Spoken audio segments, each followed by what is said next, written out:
ቅዱሴን እንደዚህ እንድትናገር አልፈቅድም በማለት ካሌብን በጥፊ መታችው። መስኪም ቅዱሴ ያላሰበውን ነገር ተናገረች። ቅዱሴም እጅግ ደንግጧል። ሳምሪንም እንዴት ይህንን ትልቅ ሚስጥር ትደብቂኛለሽ በማለት ሄሉን እየጠየቀቻት ትገኛለች። ፋሲካም ትልልቅ ሚስጥሮች የማታውቂያቸው አሉ፣ እኔ ራሱ ሰምቼ ታምሜያለሁ፣ አንቺ ረፍት ማድረግ አለብሽ የእህቴ ልጅ በማለትም እየተናገረቻት ነው። ካሌብም ወደ ቤት በመምጣት ቅዱሴ ልጅ እንዳለው ሁሉንም ነገር ተናገረ። ቅዱሴም እንዴት ነው እንደዚህ ደፍረህ ቤት የመጣው በማለትም እየደበደበው ይገኛል። ሳምሪም ብታገላግላቸው እንኳን ሊገላገሉ እስከማይችሉ ብዙ እስከ መደባደብም ደርሰዋል። ሰላም ሰላም! ውድ የተወደዳችሁና የተከበራችሁ የሙላት ዩቲዩብ ቻናል ተከታታዮች ሰላማችሁ ባላችሁበት ዓለም ዳርቻ ብዝት ይበልላችሁ እያልኩኝ ቀጣዩን ክፍል ይዤ ቀርብ ያለው እስከ መጨረሻ እንድትከታተሉኝ ስል በአክብሮት ጋበዝኳችሁ። ስለምትከታተሉም ከልብ እያመሰገንኩኝ ያለፈውን ክፍል ትንሽ ላስታውሳችሁ። በባለፈው ክፍል እንግዲህ ፋሲካ ያለውን ነገር ሄሉን እየሰበከቻትም ስለሆነ አሁን ለአንዴና ለመጨረሻ ካሌብን ሄጄ ማግኘትና ማውራት አለብኝ በማለት ካሌብ ያለበት ስትሄድ ፋሲካንም መንገድ ላይ አግኝቷት ነበረ። ምንድነው የምትሰሪው እዚህስ ለምን ተገኘሽ ብላ ስትጠይቃት ስለተናደርኩኝ ካሌብን ለማውራት መጥቼ ነው ብላ ስትል እኔ እራሴ በቂ ነኝ፣ ስለዚህ አንቺ እዚህ ነገር ውስጥ አክስቴ እንዳትገቢ ትላታለች። እሷም እሺ በማለት ትቷት ከሄደች እሷም ወደ ካሌብ ጋር ሄሉ እንደገባች ምንድነው ከኔ የምትፈልገው ከህይወቴ ራቅ ብዬ አልነበር ወይ በማለት ስትል አንቺ ቅዱሴ ብዙ የደበቀሽ ነገር አለ፣ ከአንቺ ውጪ ከሴቶች ጋር ይጋደማል በማለት ሲላት ቅዱሴንማ በዚህ አፍህ እንድትጠራው አልፈልግም፣ ቅዱሴ ከኔ ምንም የሚደብቀው ነገር በፍጹም የለም፣ አንተ ዞር በልልኝ በማለትም በጥፊ ትመታዋለች። በጥፊም ከመታችሁ በኋላ ከአሁን ወዲህ በህይወቴ ውስጥ እንዳትገባ፣ በህይወቴ ውስጥ ከገባ ለአንዴና ለመጨረሻ ነው የማስጠነቅቅ በማለትም በጥፊ መታወት ይሄዳለች።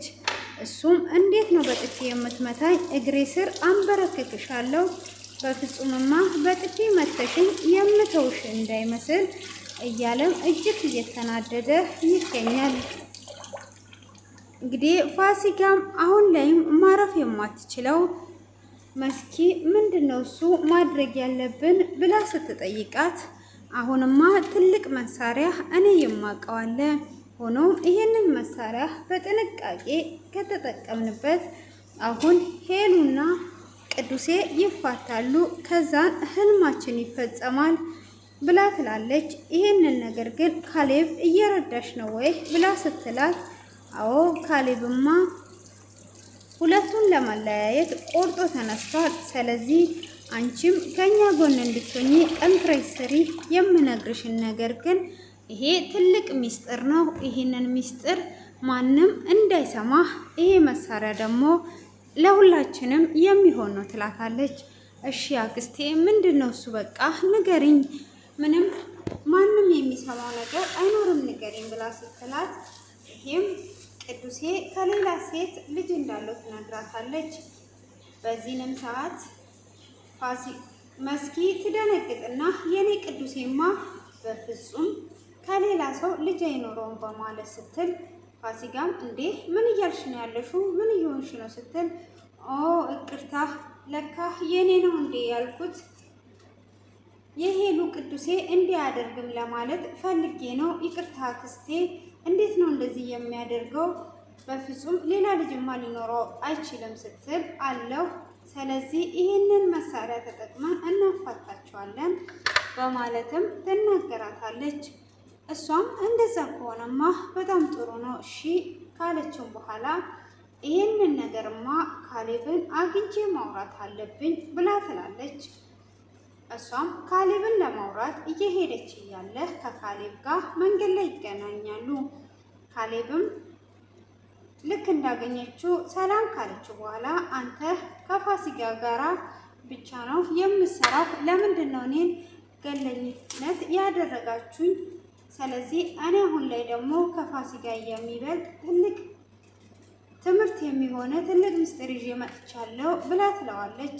ምንድን ነው ንገሪኝ እሱን በማለትም ሲላት እኔ በተግባር የሚሰራ ሰው እንጂ የማወራ ሰው ስለማልፈልግ አሁን እኔ መስራት የምፈልገው ከፋሲካ ጋር ነው።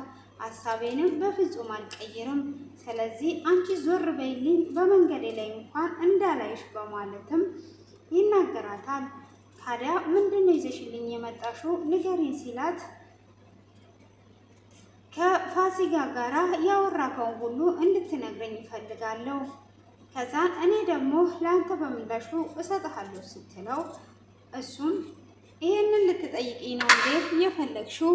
ምንም ነገር አልነግርሽም በማለት ሲላት እሺ ይሄንን የማትቀበል ከሆነ ከዚህም በኋላ እኔ ያንተ ጠላት ነኝ እንጂ ያንተ ወዳጅ አይደለሁም። ጠብቅ ደግሞ የማደርግህን ትለዋለች።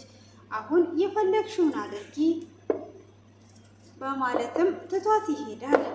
እሷም እምለቅ መስሏል እያለች እየተናደደች ትቷት ይሄዳለች። ካሌብም በዛው ንዴት ወደ እነ ቅዱሴ ቤት ይሄዳል።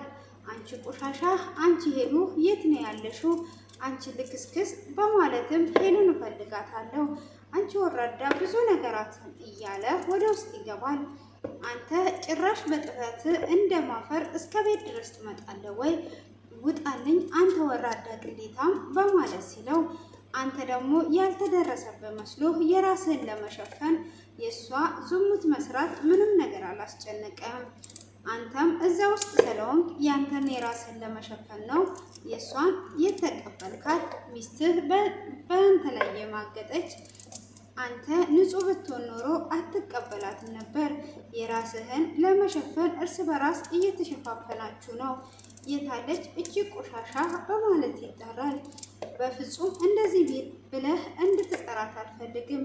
ስሟን በክብር እንድትጠራት ነው። በሷማ ከመጣህብኝ በፍጹም አልምርህም። ቀጥ በልና ውጣ ይለዋል። እሱም የታለች እችን ቆሻሻ ፈልጌን የመጣሁት በፍጹም አልተውም ሲል ውጣልኝ ብዬሃለሁ ብሎ ሲናገረውም ደጋግሞ ስለ ሄሉ ክፋትና ስሟን ዝቅ አድርጎ ሲናገር ቅዱሴም ያላስቻለው ይዞ ሊደበድበው ሲል ሳምሪም እባካችሁ ተው እባክህ ተው ብትለውም ሆኖም አንተ ሌላ ልጅ እንዳለህ እኮ ደርሼበታለሁ፣ ያንተንም ጉድ ያልሰማው እንዳይመስልህ አሁን ጉድን እሰረግፍልሃለሁ ሲል ቅዱሴም በዚህ የተናደደ ካሌብን ይዘው ይደባደባሉ። እንደምንም ብላ ሳምሪ ታገላግላቸዋለች። ሳምሪም ካገላገላቸው በኋላ እሱም ይወጣል። ታያለህ፣ ኢሳብህን ነው ማሳየህ፣ የምለቅህ መስሎሃል በማለትም ይናገረዋል። በዛው ፋሲካ ትመጣና እንዲህ ጭራሹኑ መደባደብ ጀመራችሁ ወይ? እኔ የምልህ ግን በዚች በትንሽዬ ነገር ትጣላላችሁ ብዬ አስቤም አላቅም። ለካ እቺ ትንሽዬ ነገርም ታጣላችሁ ነበረ። አሁንማ በጣም አሪፍ ነው ብላ ስትል አንቺ ሴትዮ ከህይወቴ ውጪልኝ ብዬሻለሁ፣ አርፈሽ ብትቀመጪ ይሻልሻል በማለትም ሲላት አርፌ የምቀመጠውማ አንተ የምልህን ነገር ስታደርግና በአንድ ነገር ብቻ ስንስማማ ነው ትለዋለች። እሱም ከእሷ ጋር ጊዜ እንዲያሳልፍና ሁሉንም ነገር ከእሷ ጋራ እንዲተባበራት ትፈልጋለች። እሱም ከሄሉ ውጪ ከማንም ጋራ ምንም ነገር አላደርግም፣ የፈለግሽውን ነገር ማድረግ ትቻለሽ፣ አርፈሽ ደግሞ የማትቀመጪ ከሆነ ከዚህ ቤት ትወጫለሽ በማለት ይናገራታል። እሷም ከዚህ ቤት የማይወጣው ብቻዬን ሳይሆን አብረን ስለሆነ የምንወጣው ቀጥልበት በማለትም እያሾፈች ትናገረዋለች። ቅዱሴም በዛ በመናደድ ወደ ውጭ ይወጣል። እሷም እንደተለመደው ሄሉ ጋር ትገባና ልጄ እንዴት ነው ረፍት አደረግሽ ወይ? አንቺ እዚህ ቁጭ ብለሽ ቤት ውስጥ እኮ ትልቅ ጸብ ተነስቷል። አንቺ ምንም የሰማሽው ነገር የለም ለእኔ ራሱ የነገረኝ ቅዱሴ ነው። እንዴት ላንቺ አልነገረሽም? አንቺን ገለልተኛ አድርጎ እንዴት ነው የማይነግርሽ? ብላ ስትል ምንድነው አክስቴ ንገሪኝ እንጂ ብላ ትላታለች። እንዴ የተፈጠረውን አልሰማሽም እንዴ? እኔ ራሱ በመስማቴ ራሴን አሞኛል። አንቺ እረፍት አድርጊ፣ እንድትታመሚብኝና እንድትጨነቂብኝ አልፈልግም በማለት ትላታለች። አክስቴ ከነገርሽኝ ነው የማልጨነቀው። እውነት እኔ እንዳልናደድ የምትፈልጊ ከሆነ ንገሪኝ ትላታለች። እሷም ምንም የምነግርሽ ነገር የለም፣ አሁን አልነግርሽም። እኔ እንደዚህ የተናደድኩኝ አንቺማ ይህንን ከሰማሽ ታብጃለሽ ትላታለች። እሷም ይህንን ነገርማ ማወቅ አለብኝ ብላ ተነስቷ ሳምሪ ጋር ትሄዳለች። ሳምሪንም ምንድን ነው ቤት ውስጥ የተካሄደው ንገሪኝ በማለት ስትጠይቃት እትዬ ምንም አልተካሄደም ስትል አይ አክስቴ እኮ የሆነ ነገር ነግሯኛለች ቤት ውስጥ ትልቅ ጸብ እንደተነሳ ብላ ስትላት አንቺ ማመን የሌለብሽን እያመንሽ ነው ትዳርሽን እየበጠበጥሽ ያለሽው ብላ ስትላት ምን አልሽ? ካሌብ አልመጣም፣ አልተደባደቡም። ይሄ እኮ ትልቅ ሚስጥር ስላለ ነው የተደባደቡ ስትል እንዴት ነው ይህንን ማትነግሪኝ ሳምሪ? ለምንድን ነው የምትደብቂኝ? በማለት ስትላት እትዬ አንቺ እንዳሰብሽው አይደለም፣ ምንም ነገር የለም፣ እኔ ምንም የማውቀው የለም ብላ ስትላትም አይ እንድትደብቂኝማ አልፈልግም፣ ለምን ትደብቂኛለሽ? በማለት አሁንም ተናዳ ወደ ክላሷ ትገባለች። እሷም አትናደጂ፣ እኔም ተናድጄ ነበረ፣ ግን እንድትናደጂ አልፈቅድም፣ እረፍት እንድታደርጊ ነው። ለምንድን ነው ምትናደጂው? አንቺ እሱን ተይውና ሌላ አስቢ ብላ ትላታለች። ያኔ ልጅ ሆነሽ አንቺን የሚፈልገውን ታውቂያለሽ አይደል ብላ ስትላት አዎ ካደሱ እኮ አሁን ልጆች ወልዶ አግብቶ ትዳሩን እየመራ ነው። እኔም እኮ ባለ ትዳር መሆኔን እንዳዘነጊ ስትላት ውይ እሱ እኮ ትዳሩን ፈቷል። ስለዚህ ኮራና ዘና አድርጎ ያኖርሻል። ይሄንን አስቢበት፣ እንዲመጣም ፍቀይለት፣ ካልመጣው እያለ እያስቸገረኝ ነው ብላ ስትል አይ ይሄንን ነገር አክስቴ እንዳታስቢው፣ እኔ ባለ ትዳር ነኝ። ስለዚህ ደግሞ የልጆች አባት መሆኑን እንዳዘነጊ ስትል የማታውቂው ስንት ሚስጥር አለ፣ ጉድ መቼ የወጣውን ነገር ሰማሽ? ስትል ምንድነው አክስቴ የምትይው ብላ ስትላት አይ ልጄ እንድትጎጂ ስለማልፈልግ አንቺ ረፍት አድርጊ፣ እኔ ውጭ ይሆናለሁ እያለች ትገኛለች። ሆኖም ሳምሪ ሁሉንም ነገር ለምንድን ነው የምትደብቅኝ እያለች ነው። ሳምሪ ግን የእነሱ ትዳር አንድ ላይ ሆኖ ማየት ስለምትፈልግ ነው። አክስትየው የሄሉን ግራ ጎን እየተጠቀመች ደካማ ጎኗን እየተጠቀመች በደካማ ጎኗ እየገባችባት ነው። ቅዱሴንም አንድ የእናቴ የአይን ማረፊያ አክስቴን አትንካብኝ፣ አትናገርብኝ እያለችው ትገኛለች። ሆኖ እንግዲህ እንዳያችሁት ግን እሷ ሙሉ ንብረቷን ፈልጓ ትዳሯን ለመበተን በዚህ እያለች ችግርን እየፈለገች የእነሱን ትዳር ለማፍረስ የምትጥር ናት። ሆኖም ሄሉ ግን እሷ መልካምና ጥሩ አክስት እንደሆነች ነው የምታውቀው። የአይኔ ማረፊያ ናት፣ የእናቴ ትክ ናት፣ እንዳትናገራት እያለችም ትገኛለች። እንግዲህ ቅዱሴ ደግሞ ካሌብ እዛ ጋር ሲናገር ሳምሪን እየሰማሹ ነገር ሁሉ ውሸት ነው ብሎ ይላታል። ምንድን ነው ጋሼ ንገረኝ፣ ምንም እንትን አትበል፣ ከትዬም አትደብቅ በማለት ትናገረዋለች። ስትልም አይ መጀመሪያ ጓደኛ ነበረችኝ፣ ሆኖም ግን ልጅ መውለድ እንደማትችልና ሁሉንም ነገር ይሄንን ነግሯኝ ነበረ። ሆኖም ልጅ መውለድ ስለማትችል እኔ ልጅ ያለኝ አልመሰለኝም። እኔና እሷ ከተለያየን ከቆየን በኋላ መቅዲ ልጅ እንዳላት አወቅኩኝ። እኔ ግን የማውቀው ልጅ መውለድ እንደማትችል ነበር የማውቀው። ስለዚህ ሁሉም ነገር ውሸት ነው የሚሆነው፣ እኔ አላመንኩበትም በማለት ይላታል። ታዲያ ጋሼ አንተ ይሄንን ካላመንክበት እኮ እንደምንም ብለህ መቅዲን አግኝተህ ሁሉንም ነገር ካወራችሁ በኋላ አንተ ለትዬ መንገር አለብህ። ለትዬ ሁሉንም ነገር በመረጃ አስረዳት በማለት ትለዋለች። እሺ በቃ እውነትሽን ነው። ሆኖም ግን ለካ ሁሉም እንደዚህ ከሆነ ያለውን ነገር አስተካክላለሁ። ግን እሷ እኔም ማግኘት አትፈልግም፣ እንዴት እንደማገኛትም አላቅም በማለትም ስልክ ደውልላት ስትለው ስልክም ሲደውልላት የመቅዲ ስልክ አይሰራም። ሆኖም ልጁ ይኑረው አይኑረው የሚያውቀው ነገር የለም። የቅዱሴ ይሁን አይሁን ምንም የሚያውቀው ነገር የለም። ሆኖም ግን ፋሲካ ለመስኪ ስትነግራት እሱም የደበቀው ልጅ ቁርጥ ራሱን ነው የሚመስለው እያለች ነው። ቅዱሴ ግን እሷ ልጅ መውለድ እንደማትችል እየተናገረ ነው። መቅዲ አንስቷ ይሄ ሚስጥር ከወጣ እንግዲህ ቅዱሴ ከካሌብ ጋራ ስትማግጥበት ያየውን ቪዲዮ እንኳን አይቶ ለሄሉ ይቅርታ አድርጎላታል። እሷስ ይቅርታ ታደርግለታለች ወይ? እውነት ቅዱሴ ልጅ ካለው ይቅርታ የምታደርግለትና ትዳራቸው የሚቀጥል ይመስላችኋል? ወይስ ፋሲካና መስኪ እንዳሰቡት ትዳራቸው የሚበተን ይመስላችኋል? ሆኖም እንግዲህ በዋነኝነት እነኚህ ሶስቱ የእነሱን ትዳር ለማፍረስ እንግዲህ ጎንበስ ቀና እያሉ ይገኛሉ።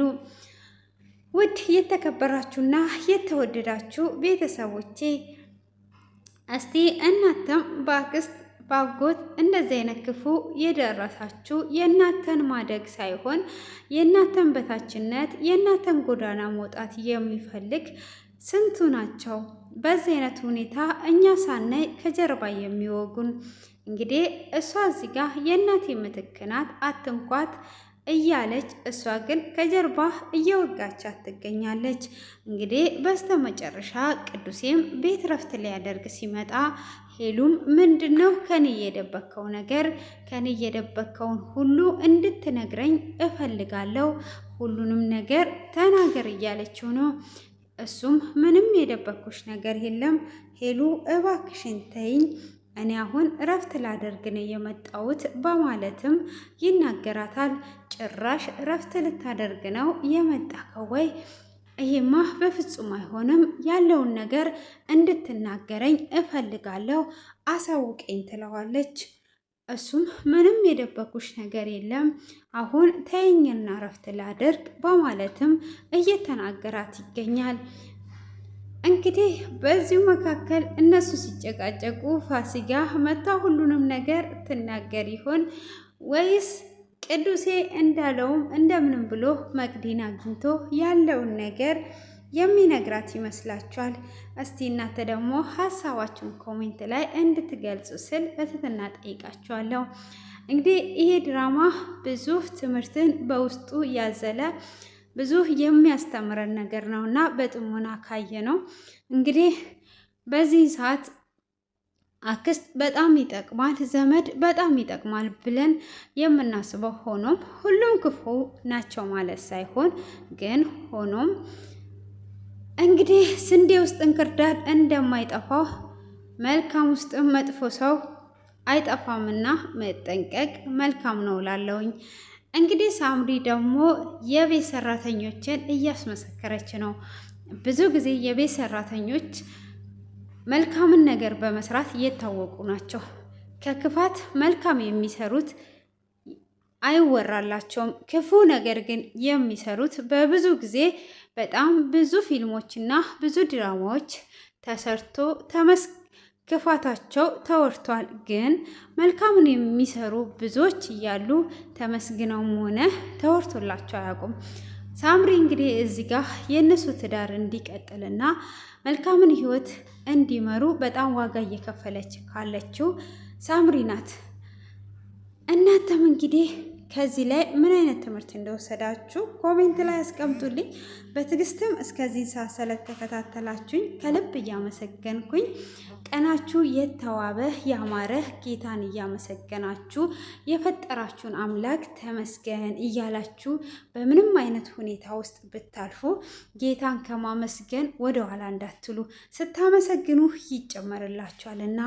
ተባረኩ። ቀናችሁ ያማረ የተዋበ ይሁን። ሙሉ ዓለም ዳርቻው ሰላም፣ ፍቅር፣ አንድነት ይብዛልን። አሜን በሉ። ተባረኩልኝ። ላይክም ሰብም እያረጋችሁ እያበረታታችሁኝም ስለሆነ ከልብ እያመሰገንኩኝ በወዲሁ ላይ ያያችኋለሁ። መልካም ቆይታ